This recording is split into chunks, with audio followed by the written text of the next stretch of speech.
Welcome to Health 2660.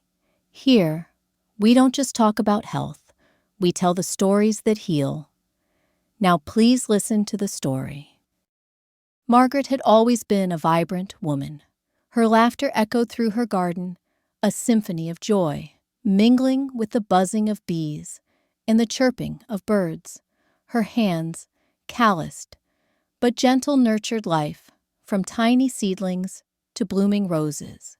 Her eyes, the color of warm honey, held a spark of mischief and a deep well of kindness.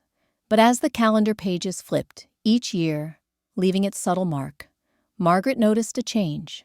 It wasn't a sudden crash, but a slow, insidious erosion of her vitality. At 68, her body, once a faithful companion, began whispering protests. These weren't shouts of pain, but subtle nudges, gentle reminders that time was marching on, and her body was starting to feel the weight of its passage. The first sign was a persistent, burning sensation after dinner. It started subtly, a minor discomfort, easily dismissed. But over time, it grew a fiery dragon, residing in her chest, roaring its displeasure after every meal. Doctors diagnosed it as acid reflux and prescribed pills. They helped somewhat extinguishing the fire to a simmer, but they came with their own set of problems. Nausea gnawed at her stomach, and a strange metallic taste lingered in her mouth, a constant reminder of the medicine she was taking. Then came the aches. Her joints, once fluid and responsive, now creaked and groaned with every movement. The pain was worst at night, a dull throbbing ache that settled deep in her bones, stealing her sleep and leaving her exhausted. The simplest tasks, like opening a jar or climbing the stairs, became monumental challenges. She tried over-the-counter pain relievers, but they only offered temporary relief, and she worried about their long-term effects. The embarrassment was a different kind of pain, a silent suffering that she kept hidden. It started with an occasional urgency, a sudden need to find a bathroom. But soon, it became a constant companion, a nagging worry that shadowed her every move. She found herself mapping out bathroom locations wherever she went, her social life shrinking as she became increasingly anxious about leaving the house. Doctors diagnosed a urinary tract infection and prescribed antibiotics.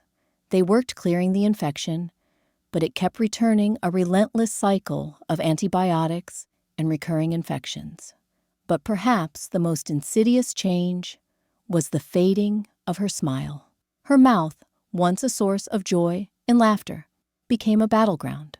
Small, painful sores erupted on her tongue, and gums, making it difficult to eat and talk. Her breath, once fresh and sweet, now carried a sour, unpleasant odor. She tried countless mouthwashes and toothpastes, but nothing seemed to work. She found herself avoiding social situations, self-conscious and ashamed of her condition. She stopped looking in the mirror, afraid of what she might see. Her reflection had become a stranger, a pale, drawn face with sad eyes and a forced, unnatural smile. The pills she was taking while addressing some of her physical ailments seemed to exacerbate the emotional toll. She felt disconnected from herself, a prisoner in her own body, watching her vitality slowly ebb away. One night, the acid reflux was particularly bad. The burning in her chest was unbearable, a searing pain that radiated up her throat. She tossed and turned in bed, unable to find a comfortable position. The pills weren't working, and she felt a wave of despair wash over her. Unable to sleep, Margaret wandered into the kitchen, seeking some solace. As she stared into the pantry, her eyes fell upon a box of baking soda. An old memory flickered in her mind, a scene from her childhood. She remembered her mother, a woman of simple wisdom and practical remedies, mixing a spoonful of baking soda into warm water for an upset stomach. Skeptical but desperate, Margaret decided to try it. She mixed a teaspoon of baking soda into a glass of warm water and drank it slowly, bracing herself for the worst. But, to her surprise, within minutes, the burn in her chest began to ease. The fiery dragon in her chest calmed its roars, subsiding into gentle whispers. She felt a sense of relief wash over her, a moment of peace in the midst of her suffering. That night, Margaret slept peacefully, the first time in weeks. She woke up refreshed and energized, the burning sensation gone.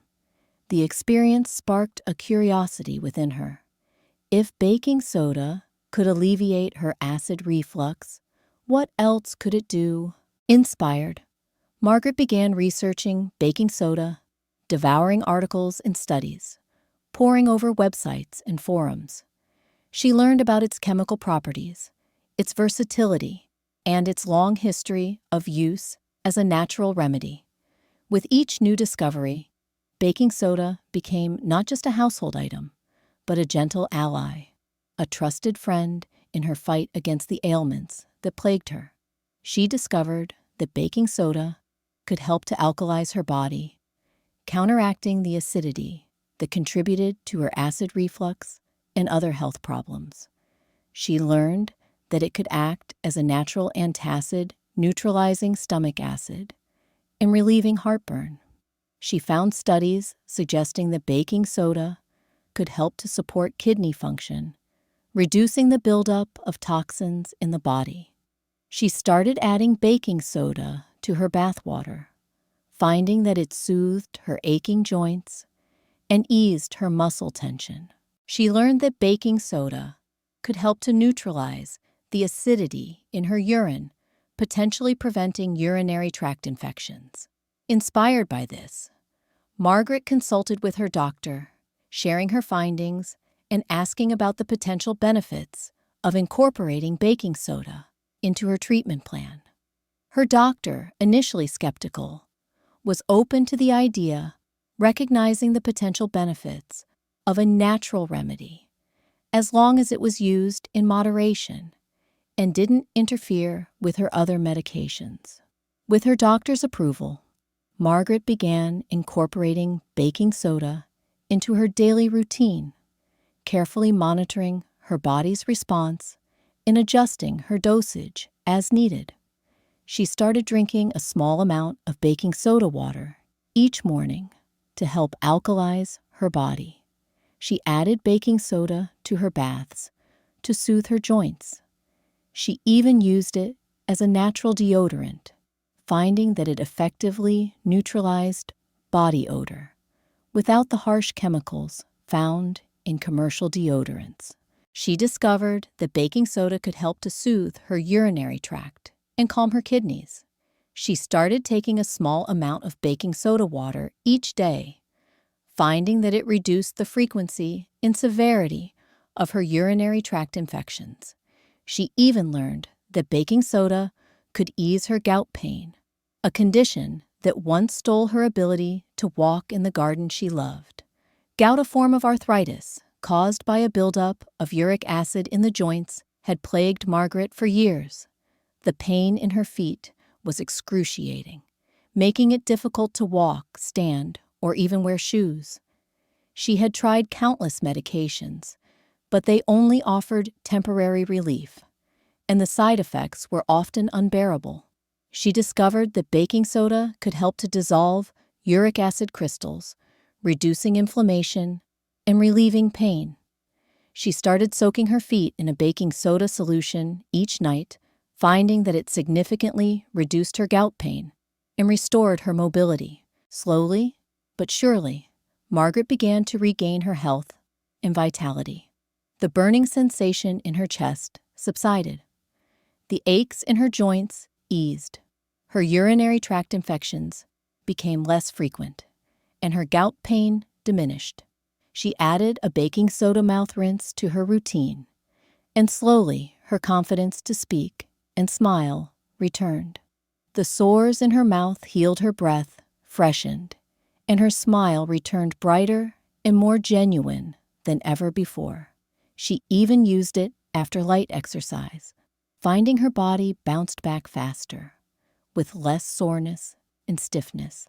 As her physical health improved, so did her emotional well-being. She started looking in the mirror again, and this time she smiled at her reflection. She saw a woman who was strong, resilient, and full of life. She rejoined her social groups, her laughter once again filling the room. She spent hours in her garden, tending to her roses and enjoying the beauty of nature. She began documenting her journey meticulously, keeping a detailed journal of her symptoms, treatments, and the effects of baking soda on her body. She tracked her pH levels, her energy levels, and her overall sense of well-being. She also started taking pictures of herself, documenting the changes in her skin, her hair, and her overall appearance. As she continued to use baking soda, she noticed a remarkable transformation. Her skin became clearer and more radiant. Her hair became thicker and shinier. Her energy levels soared, and her overall sense of well-being improved dramatically. She felt younger, stronger, and more vibrant than she had in years. The baking soda wasn't just alleviating her symptoms. It was actually rejuvenating her body from the inside out. She visited remote villages in the mountains of Peru, where she learned about the healing properties of ancient herbs. She spent time with indigenous tribes in the Amazon rainforest, where she discovered the secrets of traditional medicine. She even traveled to India, where she studied yoga and meditation, learning how to harness the power of the mind-body connection. Margaret's journey was one of continuous learning, growth, and transformation. She never stopped seeking knowledge, exploring new ideas, and challenging her own beliefs. She remained open-minded, compassionate, and always willing to help others.